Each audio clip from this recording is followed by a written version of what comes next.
Hello everyone, मैं गुंजन ड्यूका की तरफ से। आज मैं आप सभी के लिए लेके आई हूँ लाइव प्रोसेस का सेकंड पार्ट। अभी तक हमने ह्यूमन डाइजेस्ट सिस्टम में कहाँ तक पढ़ा था? अभी तक हमने ह्यूमन डाइजेस्ट सिस्टम के अंदर कहाँ तक पढ़ा था फ्रेंड्स?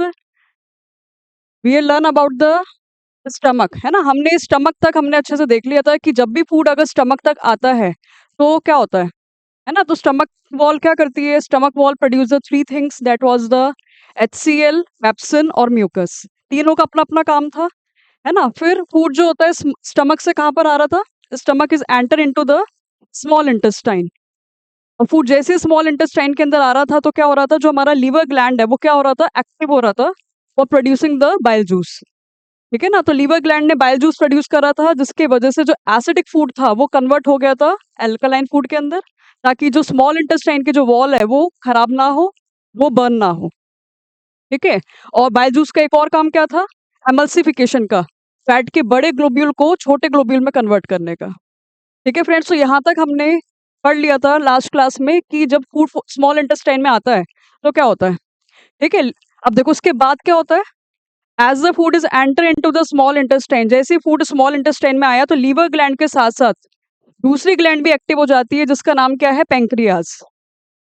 ठीक है। तो लीवर ग्लैंड के साथ साथ और कौन सी ग्लैंड एक्टिव हो जाती है? पेंक्रियाज ग्लैंड भी एक्टिव हो जाती है। It is the second largest gland. It is a second largest gland of our body. ठीक है। तो ये हमारी बॉडी की सेकेंड लार्जेस्ट ग्लैंड है। फर्स्ट लार्जेस्ट ग्लैंड कौन सी है? लीवर। और सेकेंड लार्जेस्ट ग्लैंड कौन सी है? पेंक्रियाज। ठीक है। तो पेंक्रियाज क्या करता है? What is the function of pancreas? अब देखो, जो ये पेंक्रियाज है ये प्रोड्यूस करता है pancreatic juice. Pancreas produce the pancreatic juice. ठीक है। तो पेंक्रियाज जो है वो पेंक्रियाटिक जूस प्रोड्यूस करता है। और पेंक्रियाटिक जूस के अंदर क्या होता है? वो तीन एंजाइम्स होती है। Pancreatic juice consist of three enzymes. Pancreatic juice के अंदर तीन एंजाइम्स होती है। कौन कौन सी? सबसे पहले पेंक्रियाटिक अमाइलेज। Pancreatic amylase. ठीक है। दूसरी एंजाइम होती है वो ट्रिप्सिन। ट्रिप्सिन। और थर्ड एंजाइम होती है आपकी लाइपेज। थर्ड एंजाइम होती है लाइपेज, है ना। तो पेंक्रियाटिक जूस के अंदर तीन एंजाइम्स होती है। कौन कौन सी? पेंक्रियाटिक अमाइलेज, ट्रिप्सिन और लाइपेज। अब इन तीनों का काम क्या होता है? पेंक्रियाटिक अमाइलेज का काम होता है क्या? देखो, जब भी वर्ड अगर अमाइलेज का आएगा, जब भी एंजाइम अमाइलेज आएगी तो वो किसको ब्रेक डाउन करेगी? कार्बोहाइड्रेट को। ठीक है। तो पेंक्रियाटिक अमाइलेज जो है, पेंक्रियाटिक अमाइलेज जो है ये ब्रेक करती है, डाइजेस्ट करती है, ब्रेक द कार्बोहाइड्रेट, बल्कि remaining carbohydrate into the glucose, into the glucose. है ना। हमें पता है स्टार्टिंग में कार्बोहाइड्रेट का ब्रेकडाउन कहाँ हुआ था? बकल कैविटी के अंदर हुआ था। उसके बाद जो बचा हुआ कार्बोहाइड्रेट रह गया वो कहाँ ब्रेक होता है? Into the small intestine. और ये किसने करा है? कौन सी एंजाइम ने करा है? पेंक्रियाटिक अमाइलेज ने करा है। ठीक है। उसके बाद कौन सी एंजाइम आ गई? ट्रिप्सिन। ट्रिप्सिन का काम क्या होता है? ये जो ट्रिप्सिन एंजाइम है ये किसको ब्रेक करती है? Trypsin helps in the breakdown of protein. Break the protein. अब ये जो ट्रिप्सिन है वो किसको ब्रेक करेगी? प्रोटीन को ब्रेक करेगी। और हमें पता है प्रोटीन किससे ब्रेक होता है? Into the amino acid. ठीक है। तो प्रोटीन किससे ब्रेक हो जाता है? Into the amino acid. Amino acid. ठीक है। तो यानी कि स्मॉल इंटेस्टाइन तक आते आते हमारा कार्बोहाइड्रेट पूरा ब्रेकडाउन हो जाता है, प्रोटीन्स पूरी ब्रेकडाउन हो जाती है। अब बचा वो कौन रह गए? फैट्स रह गए, है ना। फैट के बड़े बड़े ग्लोब्यूल को छोटे छोटे ग्लोब्यूल में तो कन्वर्ट कर दिया था बाइल जूस ने। अभी भी फैट के क्या रह गए? स्मॉल ग्लोब्यूल्स रह गए। अभी फैट के कौन रह गए? स्मॉल ग्लोब्यूल्स रह गए। अब फैट के स्मॉल ग्लोब्यूल को फर्दर कौन तोड़ता है? फैट के स्मॉल ग्लोब्यूल्स को फर्दर कौन ब्रेक डाउन कर देता है? लाइपेज। अब ये जो लाइपेजेस एंजाइम होती है वो क्या करती है? फैट के छोटे छोटे ग्लोब्यूल को और तोड़ देती है। किसके अंदर? Further break down into the glycerol, into the glycerol and fatty acid. Glycerol and fatty acid. ठीक है। तो जो फैट के बड़े ग्लोब्यूल थे उसको छोटे ग्लोब्यूल में कन्वर्ट करा बाय बाइल जूस। ठीक है। और उस प्रोसेस को हम क्या बोलते हैं? एमल्सिफिकेशन। फिर ये छोटे ग्लोब्यूल और टूट जाते हैं इनटू द फैटी एसिड और glycerol by the enzyme of lipases. ठीक है। तो this is all about the digestion of the nutrient which are present side the body, है ना। तो हमारा जो कार्बोहाइड्रेट होता है वो ब्रेक हो जाता है बकल कैविटी के अंदर और बाकी बचा हुआ स्मॉल इंटेस्टाइन के अंदर। प्रोटीन ब्रेक हो जाती है स्टमक के अंदर, बाकी बची हुई स्मॉल इंटेस्टाइन के अंदर। और फैट्स पूरा का पूरा ब्रेक होता है इनटू द स्मॉल इंटेस्टाइन। ठीक है। और पेपर में क्वेश्चन आता है कि कंप्लीट डाइजेशन कहाँ होता है, सारी की सारी चीजें कहाँ आके बिल्कुल ब्रेक डाउन हो जाती है, तो इनटू द स्मॉल इंटेस्टाइन। तो स्मॉल इंटेस्टाइन के अंदर कंप्लीट डाइजेशन हो जाता है। ठीक है।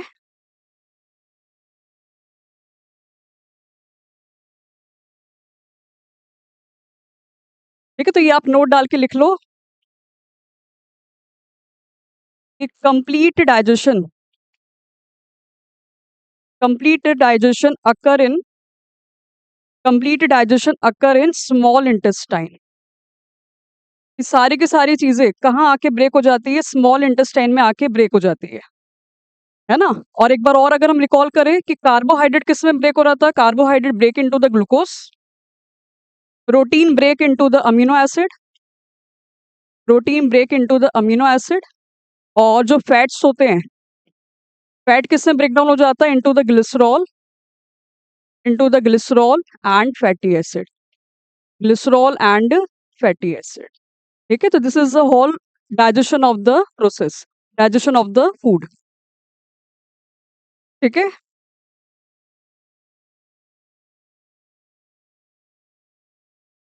अब देखो फूड का डाइजेशन होने के बाद हमें पता है, डाइजेशन होने के बाद कौन सा प्रोसेस होता है, एब्जॉर्प्शन। डाइजेशन होने के बाद कौन सा प्रोसेस हमें पता है, एब्जॉर्प्शन था। एब्जॉर्प्शन क्या होता है, it is a process of movement of simple particle, movement of a simple food into the blood, into the blood, that it is absorption. Simple food का ब्लड में जाने क्या होता है, एब्जॉर्प्शन। और ये एब्जॉर्प्शन भी कहाँ पर होता है, इन स्मॉल इंटेस्टाइन। एब्जॉर्प्शन भी कहाँ होता है, स्मॉल इंटेस्टाइन में होता है। अब देखो जो हमारी स्मॉल इंटेस्टाइन होती है, ये जो हमारी स्मॉल इंटेस्टाइन होती है, स्मॉल इंटेस्टाइन के अंदर क्या होते हैं, फिंगर लाइक प्रोजेक्शंस होते हैं। ऐसे फिंगर लाइक प्रोजेक्शन होते हैं।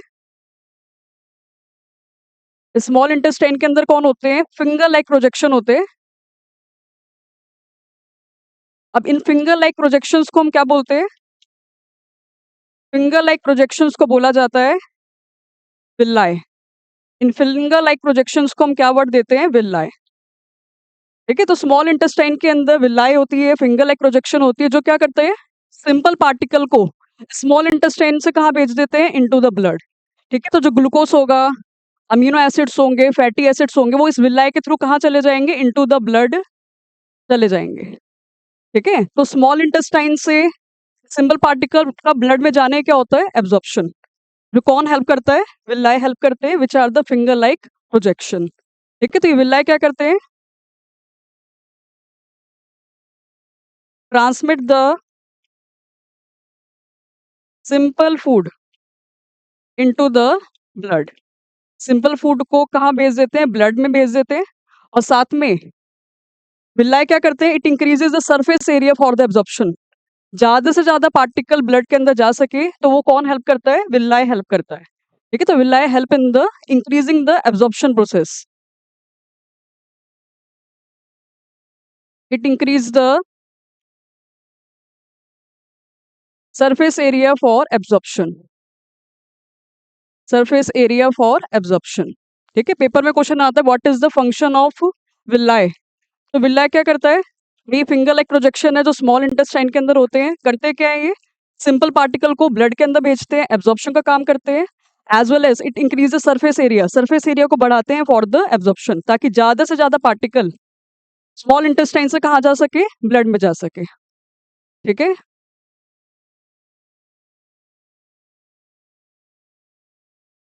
अब देखो जो भी ये सिंपल फूड है फिर वो ब्लड से कहाँ जाते हैं,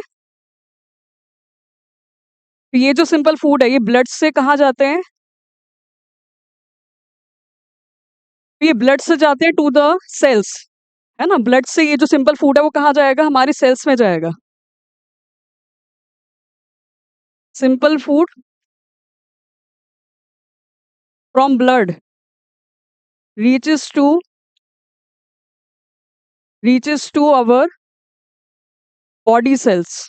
ठीक है, तो अब ये जो सिंपल फूड है वो ब्लड के थ्रू कहाँ तक जाएगा? हमारी सभी सेल्स में जाएगा, हमारी सभी कोशिकाओं में जाएगा। ठीक है, और सेल्स में जाके क्या होगा? इन्हीं सिंपल फूड से क्या रिलीज होगी? एनर्जी रिलीज होगी।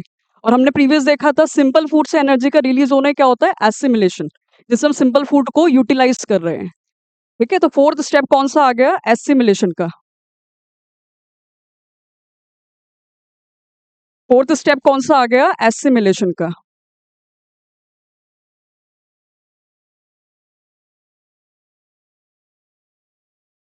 एसिमिलेशन में क्या होगा? It is a utilise of simple food. It is a utilise of simple food to get energy. ठीक है, तो सिंपल फूड को यूटिलाइज करना एनर्जी को गेट करने के लिए, दैट इट इज एसिमिलेशन। जो कहाँ होती है एसिमिलेशन? ये हमारी बॉडी की सेल्स में होती है, बॉडी की कोशिकाओं में होती है। क्लियर फ्रेंड्स यहाँ तक? तो हमने यहाँ तक 4 स्टेप्स ह्यूमन डाइजेस्टिव सिस्टम के कर लिए। इंजेक्शन, फूड को माउथ में लेना। डाइजेशन, फूड का ब्रेकडाउन होना, जो कंप्लीट डाइजेशन कहाँ हुई थी? स्मॉल इंटेस्टाइन के अंदर। फिर सिंपल पार्टिकल का ब्लड में जाना ही क्या होता है? एब्जॉर्प्शन। फिर ब्लड से वो कहाँ जाएगा? सेल्स में जाएगा, सेल्स के अंदर एनर्जी को रिलीज करना, एसिमिलेशन। अब लास्ट प्रोसेस कौन सा है? इजेशन।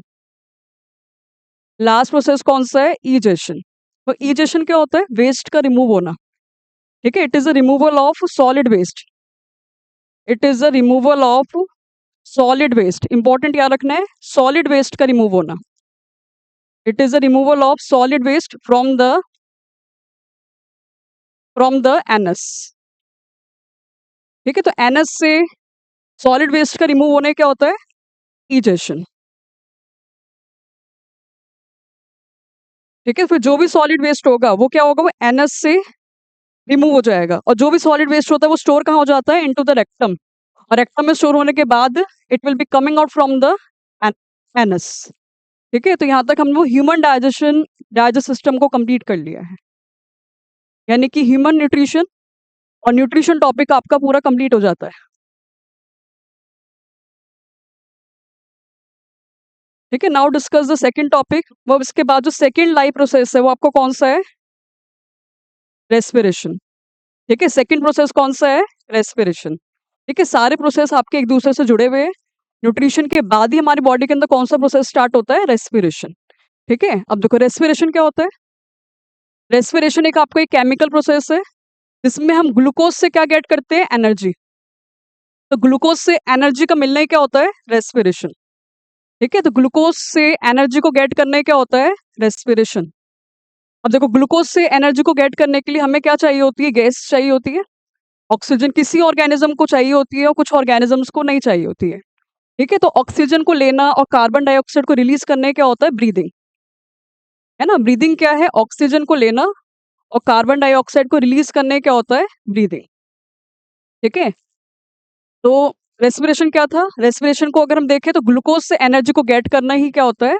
रेस्पिरेशन। अब देखो जो आपकी जो रेस्पिरेशन होती है वो 2 टाइप की होती है, और ये एग्जाम में क्वेश्चन आता ही है कि differentiate between the types of respiration. देखो पहली रेस्पिरेशन कौन सी है? वो एरोबिक रेस्पिरेशन।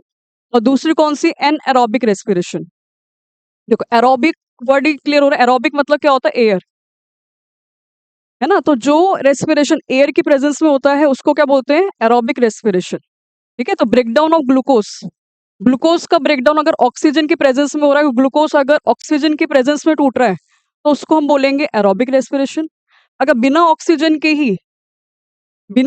की अगर ग्लूकोज का ब्रेकडाउन हो रहा है तो उसको क्या बोलेंगे? Anaerobic respiration. ठीक है, तो ऑक्सीजन की प्रेजेंस में ग्लूकोज टूट रहा है तो एरोबिक रेस्पिरेशन, बिना ऑक्सीजन के ही ग्लूकोज का ब्रेकडाउन हो रहा है तो एन एरोबिक रेस्पिरेशन। है ना, अब देखो ग्लूकोज अगर ऑक्सीजन की प्रेजेंस में टूटता है तो क्या बनता है आगे? कार्बन डाइऑक्साइड और वाटर बनता है।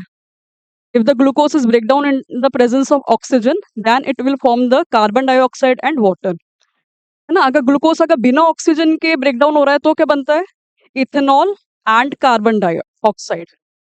ठीक है, बिना ऑक्सीजन के अगर ग्लूकोज टूट रहा है तो क्या बनेगा? इथेनॉल और कार्बन डाइऑक्साइड। ठीक है, और देखो अगर ऑक्सीजन के प्रेजेंस में अगर ब्रेकडाउन होता है तो कार्बन डाइऑक्साइड वाटर तो बनता ही है, साथ में लार्ज अमाउंट ऑफ एनर्जी निकलती है ना। तो एरोबिक रेस्पिरेशन में क्या होता है? Large amount of ATP, ATP is what? यानी कि energy, large amount of energy release होती है। ठीक है, और बिना ऑक्सीजन के अगर ग्लूकोज टूट गया है तो क्या होता है, small amount of energy release होती है, small amount of ATP release होती है। ठीक है, तो कम से कम एरोबिक रेस्पिरेशन में कितनी, 34 से 36 एटीपी रिलीज होता है। अगर बिना ऑक्सीजन के ब्रेकडाउन हो गए तो एटीपी सिर्फ 2 एटीपी रिलीज होती है।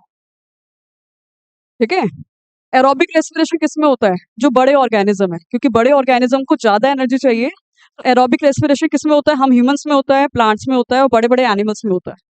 ठीक है, और जो छोटे छोटे ऑर्गेनिजम्स है जिनको कम एनर्जी से उनका काम चल जाएगा, तो वो किसमें होती है एनारोबिक रेस्पिरेशन, बैक्टीरिया और यीस्ट में। बैक्टीरिया, यीस्ट, इन सब के अंदर एनारोबिक रेस्पिरेशन है। ये बिना ऑक्सीजन के ही ग्लूकोज को तोड़ देते हैं और कितनी एटीपी रिलीज करते हैं, ओनली 2 एटीपी, यानी कि 2 एनर्जी मॉलिक्यूल। ठीक है, और यहीं पर वो स्टार डाल के एटीपी की फुल फॉर्म लिख लो। एटीपी की फुल फॉर्म क्या होती है, adenosine, adenosine triphosphate, adenosine triphosphate.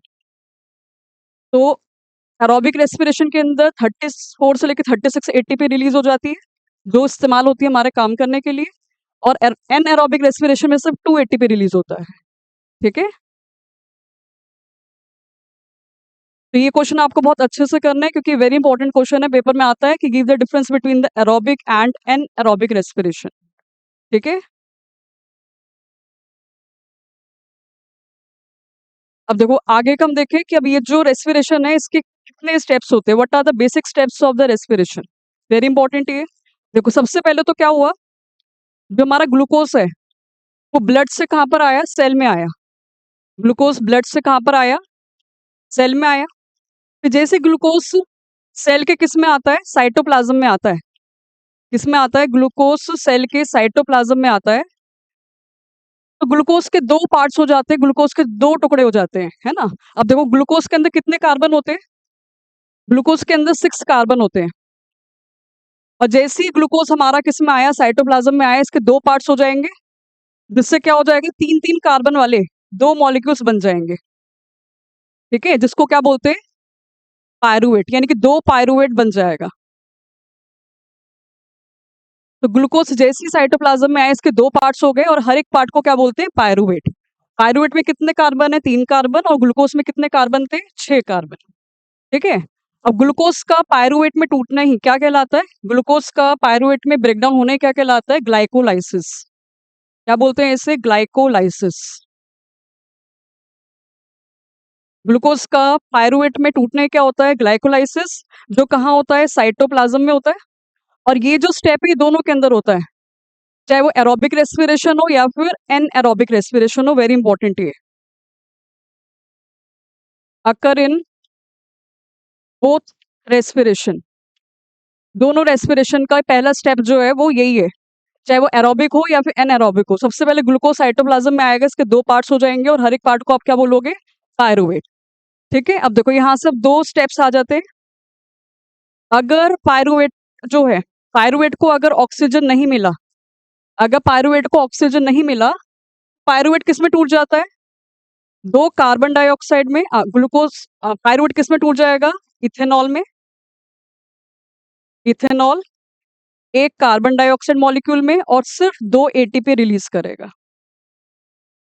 ठीक है, अगर पायरुवेट को ऑक्सीजन नहीं मिला तो वो किस में टूट जाएगा, इथेनॉल, कार्बन डाइऑक्साइड और 2 एटीपी के अंदर। ठीक है, और इसी स्टेप को हम क्या बोलते हैं, इसी पूरे स्टेप को हम क्या बोलते हैं, anaerobic respiration. Anaerobic respiration. और एन एरोबिक रेस्पिरेशन का एक और नाम भी है, ये भी इंपॉर्टेंट नाम है, और क्या बोलते हैं इसे, फर्मेंटेशन भी बोलते हैं, also called as a fermentation. ठीक है, इसी प्रोसेस की वजह से जो हमारी अल्कोहल होती है वो बनती है। ठीक है, अल्कोहल, बियर, वाइन वगैरह ये सब इसी प्रोसेस के थ्रू बनती है ना। तो ऑक्सीजन नहीं मिली तो वो किस में टूट जाता है, इथेनॉल, कार्बन डाइऑक्साइड और 2 एटीपी के अंदर। इसी को हम क्या बोलते हैं, एन एरोबिक रेस्पिरेशन या फिर फर्मेंटेशन। ठीक है, अब देखो दूसरा पाथ कौन सा आ गया, अगर पायरुवेट को क्या मिला, ऑक्सीजन मिला, पायरुवेट को ऑक्सीजन मिला, पायरुवेट को अगर ऑक्सीजन मिल जाता है, पायरुवेट किस में टूट जाता है, 6 कार्बन डाइऑक्साइड मॉलिक्यूल में, वाटर में और very important, large amount of ATP. 34 से लेके 36 एटीपी रिलीज हो जाएगा अगर पायरुवेट,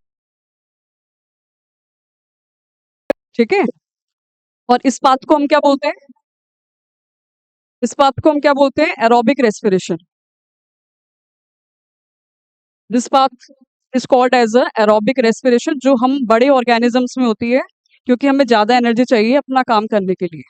एरोबिक रेस्पिरेशन,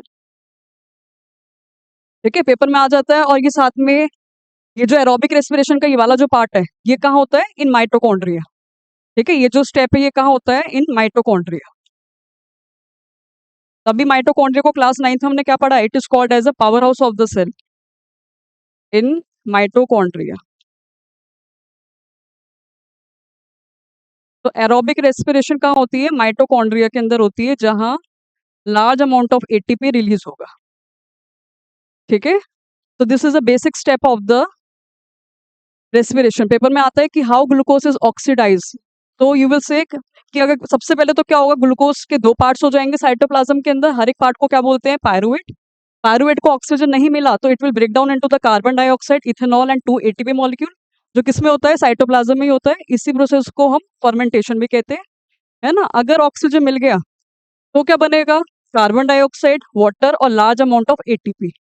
ठीक है, जो कहाँ होती है, माइटोकॉन्ड्रिया में होती है। ठीक है,